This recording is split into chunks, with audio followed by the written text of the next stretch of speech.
9 o'clock sharp వస్తా అన్నారు ఎవరో. ఇప్పుడు టైం చూడండి 9:29. చూస్తున్నాం 9 అంటే 9 నిజామాబాద్ వెళ్ళిపోవాలి. ఇక్కడ అంతా ఈ బిల్డింగ్ అంతా బాగుంటుంది. ఇది వేర్ హౌస్, పెద్ద బిల్డింగ్, ఎవ్రీథింగ్ గుడ్. ఒక్కటి మటుకి నాకు ఎప్పుడు కంప్లైంట్, ఈ లైన్ ఏంటి, లైన్కి ఏమైంది బాబు, ఆ తాడేంటి నాకు అర్థం కాదు. ఫ్రెండ్స్ అంటే నాట్ అలౌడ్ అంటావు, ఓన్లీ హోల్సేల్ వాళ్ళకి ఆ లైన్ తీస్తారు. అవును, ఇది registered parking for Missamma customers అన్నమాట. మళ్ళీ ఎవరు పడితే వాళ్ళు పెట్టకూడదు అని చెప్పి హోల్సేల్ వాళ్ళు వస్తుంటారు కదా రోజు, మళ్ళీ ఇబ్బంది అయింది వాళ్ళకని చెప్పి అలాగా. సో అలా అనమాట. 9కి వస్తా అన్న వాళ్ళు 9:30కి వస్తారు. మళ్ళీ ఇంకా నాకే టైం సెన్స్ ఉండదు అంట.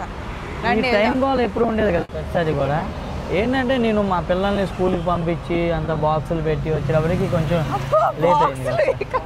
ఇట్లానే ఉంటాయి కథలన్నీ. రండి పైకి వెళ్దాం. మిస్ అమ్మ మాది కాదు, మనది. అవునవును మనదే.